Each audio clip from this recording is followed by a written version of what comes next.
ನಮಸ್ಕಾರ. ಮೊದಲಿಗೆ ನಿಮಗೆಲ್ಲರಿಗೂ ನನ್ನ ಯೂಟ್ಯೂಬ್ ಚಾನಲ್ಗೆ ಸ್ವಾಗತ ಸುಸ್ವಾಗತ. ಇನ್ನೇನು ನಾಳೆ ದಿನದಂದು ನಮ್ಮ RCBಯ ತಂಡ KKR ಮುಂದೆ IPL 2025 ತನ್ನ 12ನೇ ಪಂದ್ಯವನ್ನು ಆಡಲಿದೆ. ಹಾಗೆಯೇ ಈ ಪಂದ್ಯವು ನಮ್ಮ ಚಿನ್ನಸ್ವಾಮಿ ಕ್ರೀಡಾಂಗಣದಲ್ಲೇ ನಡೆಯಲಿದ್ದು, ಈ ಪಂದ್ಯಕ್ಕಿಂತ ಮುಂಚೆ ನಿನ್ನೆಯ ದಿನದಂದು ನಮ್ಮ RCBಯ ತಂಡ ಪ್ರಾಕ್ಟೀಸ್ ಸೆಷನ್ ಅನ್ನು ನಡೆಸಿದೆ. ಇವತ್ತಿನ ಈ ವಿಡಿಯೋದಲ್ಲಿ ನಾನು ನಿಮಗೆ ಈ ಪ್ರಾಕ್ಟೀಸ್ ಸೆಷನ್ ಯಾರೆಲ್ಲ ಭಾಗಿಯಾಗಿದ್ದರು, ನಮ್ಮ ಯಾವ ಆಟಗಾರನ ಪರ್ಫಾರ್ಮೆನ್ಸ್ ಯಾವ ಥರ ಇತ್ತು ಅಂತ ಎಲ್ಲ ಮಾಹಿತಿಯನ್ನು ಕೊಡುತ್ತೇನೆ. ಆದರೆ ಇದಕ್ಕಿಂತ ಮುಂಚೆ ನೀವೇನಾದರೂ RCBಯ ದೊಡ್ಡ ಅಭಿಮಾನಿಯಾಗಿದ್ದರೆ ನೀವು ಬೇಗನೆ ನನ್ನ ಯೂಟ್ಯೂಬ್ ಚಾನಲ್ ಸಬ್ಸ್ಕ್ರೈಬ್ ಮಾಡಿ, ವಿಡಿಯೋವನ್ನು ಕೂಡ ಲೈಕ್ ಮಾಡಿ. ಯಾಕಂದರೆ ಈ ಚಾನಲ್ ನಿಮಗೆ ಹೀಗೇನೆ ಸ್ಪೋರ್ಟ್ಸ್ ರಿಲೇಟೆಡ್ ಇಂಟ್ರೆಸ್ಟಿಂಗ್ ವಿಡಿಯೋಸ್ ನೋಡಿ ಸಿಗ್ತಾ ಇರುತ್ತೆ.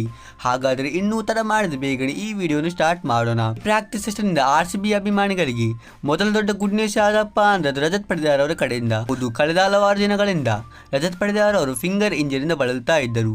ಆದರೆ ಈಗ ಬರುತ್ತಿರುವ ರಿಪೋರ್ಟ್ಸ್ ಪ್ರಕಾರ ಅವರು ನಿನ್ನೆ ಪ್ರಾಕ್ಟೀಸ್ ಕ್ಯಾಂಪ್ ಅಲ್ಲಿ ತುಂಬಾ ಒಂದು ಉತ್ತಮವಾದ ಬ್ಯಾಟಿಂಗ್ ಅನ್ನು ನಡೆಸಿದ್ದಾರೆ. ಅಂದರೆ ಅವರ ಫಿಂಗರ್ ಇಂಜರಿ ಕೂಡ 100% ರಿಕವರ್ ಆಗಿದ್ದು, ಇವರು ನಮ್ಮ ನಾಳೆ KKR ಮುಂದಿನ ಪಂದ್ಯಕ್ಕೆ ಲಭ್ಯವಿರುತ್ತಾರೆ.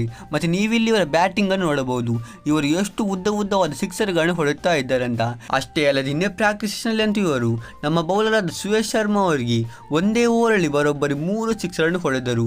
ಮತ್ತು ಇವರು ಒಂದು 111 ಮೀಟರ್ಗಳ ತುಂಬಾನೇ ಉದ್ದವಾದ ಸಿಕ್ಸ್ ಅನ್ನು ಕೂಡ ಹೊಡೆದರು. ಅದರಿಂದ ನಮಗೆ ಒಂದು ಮಾತೊಂದು ಕ್ಲಿಯರ್ ಆಗಿದೆ, ರಜತ್ ಪಡಿದಾರ್ ಅವರು ಫುಲ್ಲಿ ಫಿಟ್ ಆಗಿದ್ದಾರೆ. ಮತ್ತು ಇನ್ನೊಂದು ಕಡೆ ವಿರಾಟ್ ಕೊಹ್ಲಿ ಅವರು ಕೂಡ ನಮ್ಮ RCBಯ ತಂಡವನ್ನು ಜಾಯಿನ್ ಮಾಡಿದ್ದು, ಇವರು ಕೂಡ ನಿನ್ನೆ RCBಯಲ್ಲಿ ಭರ್ಜರಿಯಾದ ಪ್ರಾಕ್ಟೀಸ್ ಅನ್ನು ನಡೆಸಿದರು.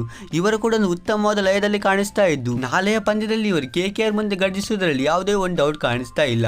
ಇನ್ನೊಂದು ಕಡೆ ನಮ್ಮ ತಂಡದ ಫಿನಿಷರ್ಗಳಾದ ಟಿಮ್ ಡೇವಿಡ್ ಮತ್ತು ರೊಮಾರಿ ಶೆಫರ್ಡ್ ಅವರು ಕೂಡ ತುಂಬಾನೇ ಒಂದು ಉತ್ತಮವಾದ ಟಚ್ ಅಲ್ಲಿ ಕಾಣಿಸ್ತಾ ಇದ್ದಾರೆ. ಇವರು ನಿನ್ನೆ ಪ್ರಾಕ್ಟೀಸ್ ಸೆಷನ್ ಅಲ್ಲಿ ಹಾರ್ಡ್ ಹಿಟ್ಟಿಂಗ್ ನ ಒಂದು ಪ್ರಾಕ್ಟೀಸ್ ಅನ್ನು ಮಾಡಿದ್ರು. ಹಾಗಾಗಿ ಇವರು ಕೂಡ ಒಂದು ಉತ್ತಮವಾದ ಟಚ್ ಅಲ್ಲೇ ಇದ್ದು, KKR ಮುಂದೆ ಇವರಿಗೆ ಏನಾದರೂ ಬ್ಯಾಟಿಂಗ್ ಆಡೋ ಚಾನ್ಸ್ ಸಿಕ್ಕರೆ ಇವರು ಕೂಡ KKR ಅನ್ನು ಧ್ವಂಸ ಮಾಡುವುದರಲ್ಲಿ ಯಾವುದೇ ಡೌಟ್ ಕಾಣಿಸ್ತಾ ಇಲ್ಲ. ಮತ್ತೆ ನಮ್ಮ ಜಾಸ್ ಹೇಜಲ್ವುಡ್ ಅವರು ನಿನ್ನೆ ಪ್ರಾಕ್ಟೀಸ್ ಕ್ಯಾಂಪ್ಗೆ ಅವೈಲೇಬಲ್ ಇರಲಿಲ್ಲ. ಹೌದು, ಅವರು ಇವತ್ತು ನಮ್ಮ RCBಯ ಕ್ಯಾಂಪ್ ಅನ್ನು ಜಾಯಿನ್ ಮಾಡಲಿದ್ದು, ಮೋಸ್ಟ್ ಪ್ರಾಬಬ್ಲಿ ಅವರು ಇವತ್ತು ನಮ್ಮ RCBಯಲ್ಲಿ ಪ್ರಾಕ್ಟೀಸ್ ಅನ್ನು ನಡೆಸಬಹುದು. ಇದುವಾಗಿದೆ ನಮ್ಮ RCB ನಿನ್ನೆಯ ಪ್ರಾಕ್ಟೀಸ್ ಕ್ಯಾಂಪ್ನ ಸಂಪೂರ್ಣ ಮಾಹಿತಿ. ಈ ವಿಡಿಯೋದಲ್ಲಿ ಇಷ್ಟೇ. ನಾವು ಸಿಗೋಣ ಹೀಗಿನ ಮುಂದೆ ಇಂಟ್ರೆಸ್ಟಿಂಗ್ ವಿಡಿಯೋದಲ್ಲಿ. ಅಷ್ಟರವರೆಗೆ ಬೈ.